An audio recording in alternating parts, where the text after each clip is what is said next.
Hello বন্ধুরা, কেমন আছেন সবাই? ধরুন আপনি জীবন যুদ্ধে একদম হেরে গেছেন। চারদিকে শুধু অন্ধকার আর অন্ধকার। মনে হচ্ছে আর কিছুতেই পেরে উঠবেন না। আপনার জীবনে যেন কোনো মূল্যই নেই, কোনো কিছুই আর ঠিক হচ্ছে না। ঠিক এই মুহূর্তে যদি আমি আপনাকে বলি আপনার জীবনের মূল্য আসলে হাজার কোটি টাকার চেয়েও বেশি, হয়তো আপনি হাসবেন, কিন্তু বিশ্বাস করুন, আমি এমন একটি গল্প জানি যা আপনার মন খারাপের মেঘ সরিয়ে দেবে। এই গল্পটা শোনার পর আপনার মনে হবে, বাহ, জীবনটা তো দারুণ। পুরো গল্পটা শুনুন, কারণ এটি আপনার জীবন বদলে দেবার মতো গল্প।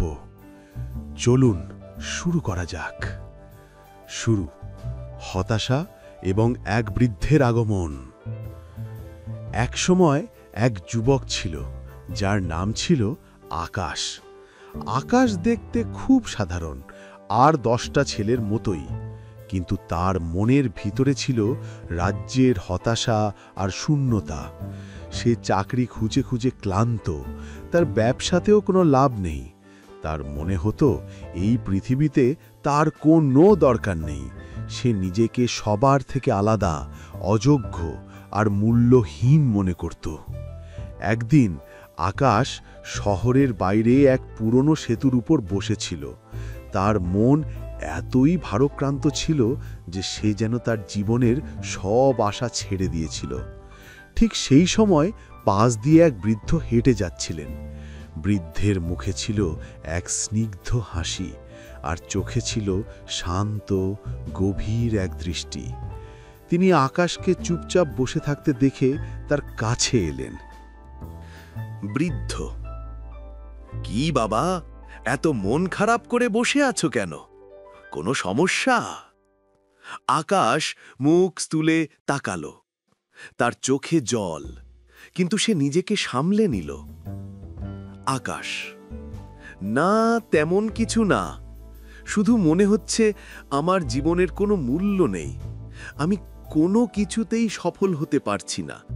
সবাই আমাকে তুচ্ছ করে। বৃদ্ধ শান্তভাবে হাসলেন। তার হাসিটা আকাশের হতাশ মনকেও যেন একটু ভরসা দিল। বৃদ্ধ: যদি আমি তোমার এই সমস্যার একটা সহজ সমাধান দিতে পারি, যদি তোমাকে প্রমাণ করে দেখাতে পারি যে তোমার জীবনের মূল্য তুমি যা ভাবছো তার চেয়ে অনেক বেশি। আকাশের চোখে কিছুটা কৌতূহল দেখা গেল। সে মাথা নাড়ল। আকাশ: পারবেন? আমি তো সব আশা ছেড়ে দিয়েছি। বৃদ্ধ পকেট থেকে একটা পুরনো ফ্যাকাশে রঙের পাথর বের করলেন। পাথরটা দেখতে একেবারেই সাধারণ, কোনো বিশেষত্ব নেই। বৃদ্ধ: দেখো তো বাবা, এটা কি? আকাশ: একটা পাথর, খুব সাধারণ দেখতে। বৃদ্ধ: ঠিক বলেছ। এবার শোনো, আমি তোমাকে একটা ছোট্ট কাজ দেব। যদি তুমি এই কাজটা মন দিয়ে করতে পারো, তাহলে তুমি তোমার জীবনের আসল মূল্য বুঝতে পারবে। প্রথম পরীক্ষা: অনুমান ও দর কষাকষি। বৃদ্ধ: এই নাও, পাথরটা নাও। তোমার প্রথম কাজ হলো এটা নিয়ে বাজারে যেতে হবে। ওখানে গিয়ে একজন ফল বিক্রেতাকে এর মূল্য জিজ্ঞেস করবে। তবে মনে রাখবে, মূল্য জানার পর তুমি কিছুতেই পাথরটা বিক্রি করবে না, শুধু মূল্যটা জেনে ফিরে আসবে। কেমন? আকাশ কিছুটা অবাক হলো, কিন্তু রাজি হয়ে গেল। বৃদ্ধের কথায় যেন এক ধরনের জাদু ছিল যা তাকে অনুপ্রাণিত করছিল। আকাশ পাথরটি হাতে নিয়ে বাজারের দিকে হাঁটা দিল। পথ চলতে চলতে সে ভাবছিল, একটা সাধারণ পাথরের আবার কি মূল্য থাকতে পারে? হয়তো বড়জোর 10 বা 20 টাকা। বাজারের এক কোণে একজন ফল বিক্রেতা বসেছিলেন। আকাশ তার কাছে গেল। দাদা, এই পাথরটার দাম কত হতে পারে? একটু বলতে পারবেন? ফল বিক্রেতা পাথরটা হাতে নিয়ে উল্টে পাল্টে দেখলেন।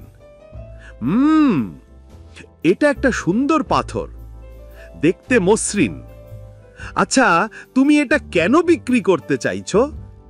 আমার কাছে এর জন্য এক ঝুড়ি মিষ্টি ফল আছে, তোমাকে দিতে পারি। দাম তো বলা মুশকিল, কিন্তু এই ফলগুলো নিতে পারো।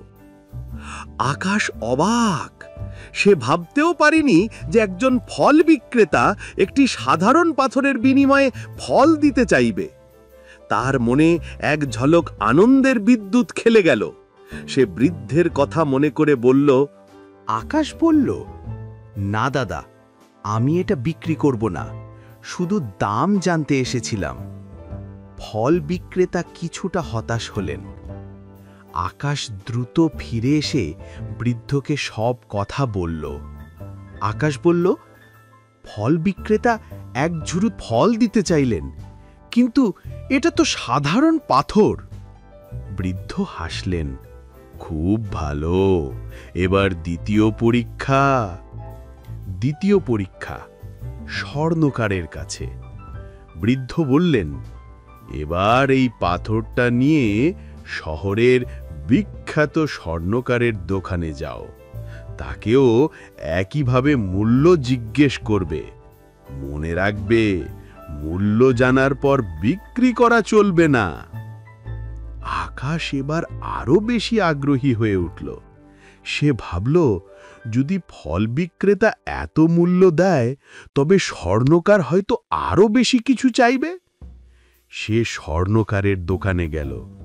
স্বর্ণকার অনেক ব্যস্ত ছিলেন, কিন্তু আকাশের অনুরোধে পাথরটি হাতে নিলেন। তিনি পাথরটি ভালো করে দেখলেন, ছোট একটা ম্যাগনিফাইং গ্লাস দিয়ে পরীক্ষা করলেন। স্বর্ণকারের চোখগুলো চকচক করে উঠল। স্বর্ণকার বললেন, যুবক, তুমি কোথা থেকে পেলে এই পাথর? এটা তো সাধারণ কোনো পাথর নয়, এটা একটি দুর্লভ রুবির খণ্ড। আকাশ, না দাদা, আমি এটা বিক্রি করব না, শুধু দাম জানতে এসেছিলাম। ফল বিক্রেতা কিছুটা হতাশ হল। আকাশ, না দাদা, আমি এটা বিক্রি করব না, শুধু দাম জানতে এসেছিলাম। ফল বিক্রেতা কিছুটা হতাশ হলেন। আকাশ দ্রুত ফিরে এসে বৃদ্ধকে সব কথা বলল। আকাশ, ফল বিক্রেতা এক ঝুড়ি ফল দিতে চাইলেন, কিন্তু এটা তো সাধারণ পাথর। বৃদ্ধ হাসলেন। খুব ভালো, এবার দ্বিতীয় পরীক্ষা। দ্বিতীয় পরীক্ষা স্বর্ণকারের কাছে। বৃদ্ধ, এবার এই পাথরটা নিয়ে শহরের বিখ্যাত স্বর্ণকারের দোকানে যাও। তাকেও একইভাবে মূল্য জিজ্ঞেস করবে। মনে রাখবে, মূল্য জানার পর বিক্রি করা চলবে না। আকাশ এবার আরো বেশি আগ্রহী হয়ে উঠল। সে ভাবল, যদি ফল বিক্রেতা এত মূল্য দেয়, তবে স্বর্ণকার হয়তো আরো বেশি কিছু চাইবে। সে স্বর্ণকারের দোকানে গেল। স্বর্ণকার অনেক ব্যস্ত ছিলেন, কিন্তু আকাশের অনুরোধে পাথরটি হাতে নিলেন। তিনি পাথরটি ভালো করে দেখলেন, ছোট একটা ম্যাগনিফাইং গ্লাস দিয়ে পরীক্ষা করলেন।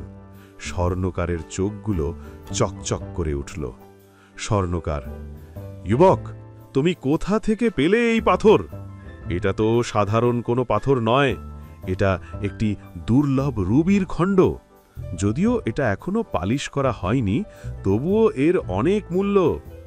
আকাশের বুক ধুকফুক করতে শুরু করল। আকাশ, দাদা, কত দাম হতে পারে? স্বর্ণকার, শোনো, আমি এর জন্য তোমাকে 1000 সোনার মোহর দিতে পারি। এটা এখনই বিক্রি করে দাও, আমি তোমাকে এই 1000 সোনার মোহর দেব। আকাশ বিস্ময়ে হতবাক। 1000 সোনার মোহর? এটা তো কল্পনার বাইরে। তার সারা জীবনের দারিদ্র্য দূর হয়ে যাবে। কিন্তু বৃদ্ধের কথা মনে পড়ল। আকাশ, না, আমি বিক্রি করব না, শুধু মূল্যটা জানতে এসেছিলাম। স্বর্ণকার হতাশ হলেন, কিন্তু আকাশ দ্রুত সেখান থেকে বেরিয়ে এলো। সে দৌড়ে গিয়ে বৃদ্ধের কাছে সব জানালো। আকাশ, 1000 সোনার মোহর। আপনি কি জানেন এটা কত টাকা? আমি আর বিশ্বাস করতে পারছি না। বৃদ্ধ আবারও সেই শান্ত হাসিটি হাসলেন। বৃদ্ধ, আমি তো জানি, কিন্তু তোমার এখনো আসল মূল্য জানা বাকি। এবার শেষ পরীক্ষা, তৃতীয় পরীক্ষা, জৌহুরির কাছে। বৃদ্ধ, এবার তোমাকে যেতে হবে শহরের সবচেয়ে বড় জৌহুরির কাছে। তিনি এই ধরনের দুর্লভ রত্ন সবচেয়ে ভালো বোঝেন। তাকে মূল্য জিজ্ঞেস করে দ্রুত ফিরে এসো। আকাশের উত্তেজনা আর ধরে রাখা যাচ্ছিল না। সে দ্রুত পায়ে জৌহুরির দোকানের দিকে চলল। তার মনে একটাই প্রশ্ন, এই পাথরের আসল মূল্য কত? জৌহুরির দোকানটি ছিল বিশাল আর বিলাসবহুল। আকাশ ভেতরে গেল এবং জৌহুরিকে পাথরটি দেখালো। বৃদ্ধের কথাগুলো আকাশের হৃদয়ে এক নতুন আলো জ্বালিয়ে দিল। তার ভেতরের সব হতাশা যেন মুহূর্তেই দূর হয়ে গেল। সে বুঝতে পারল তার জীবনের মূল্য তার কর্মের ওপর নয়, তার বিশ্বাসের ওপর নির্ভর করে। আকাশ, আমি বুঝতে পেরেছি, আমাকে হতাশ হলে চলবে না। আমার ভেতরের শক্তিকে কাজে লাগাতে হবে। নিজেকে আর মূল্যহীন ভাবব না। আমি আমার জীবনের আসল লক্ষ্য খুঁজে বের করব। বৃদ্ধ হাসলেন। এটাই তো চাই। মনে রেখো, জীবনের পথটা কঠিন হতে পারে, কিন্তু তুমি হার মানলে চলবে না। পৃথিবীর সবাই তোমাকে বিচার করবে, কিন্তু তোমার ভেতরের আলোটা যেন কখনো নিভে না যায়। প্রতিদিন নিজেকে জিজ্ঞেস করো, আমি কি করতে পারি? আমি কিভাবে আমার স্বপ্নকে সত্যি করতে পারি? এই বলে বৃদ্ধ ধীরে ধীরে ভিড়ের মধ্যে মিশে গেলেন। আকাশ বুঝতে পারল, বৃদ্ধ হয়তো বাস্তব কেউ ছিলেন না, তিনি ছিলেন তার ভেতরের জ্ঞান আর বিবেকের প্রতিচ্ছবি। সেদিন থেকে আকাশ আর হতাশ হয়নি। সে তার ভেতরের অমূল্য রত্নটিকে খুঁজে বের করার জন্য কঠোর পরিশ্রম করতে শুরু করল। সে বুঝতে পারল, এই একটি গল্প আপনার জীবন বদলে দেবে, এই কথাটি তার জীবনে সত্যি হতে চলেছে। এখন সে নিজেকে আর একজন সামান্য মানুষ মনে করে না। সে একজন মূল্যবান মানুষ, যার জীবনে এক মহান উদ্দেশ্য লুকিয়ে আছে। আশা করি আকাশের এই জার্নি আপনাদের মনেও এক নতুন উদ্দীপনা সৃষ্টি করেছে। আপনার জীবনের মূল্য অমূল্য। কোনো পরিস্থিতিতে নিজেকে কম ভাববেন না। শুধু সঠিক জায়গায় নিজেকে ব্যবহার করুন, সঠিক লক্ষ্য স্থির করুন। এই ধরনের আরও জীবন পরিবর্তনকারী গল্প শুনতে চাইলে প্লিজ এই ভিডিওটিতে একটি লাইক করে দিন। আপনার একটা লাইক আমাকে অনেক উৎসাহ দেয়। আর আপনি যদি চান যে আপনার জীবনের এই নতুন যাত্রাটা যেন সবসময় অনুপ্রেরণায় ভরা থাকে, তবে চ্যানেলটি সাবস্ক্রাইব করে পাশে থাকা ঘণ্টাটি বাজিয়ে দিন। আপনার বন্ধু বা প্রিয়জন যারা এখন হতাশায় ভুগছে, তাদের সাথে এই গল্পটি শেয়ার করতে ভুলবেন না। দেখা হবে পরের ভিডিওয়ে। ততক্ষণ ভালো থাকুন, খুশি থাকুন।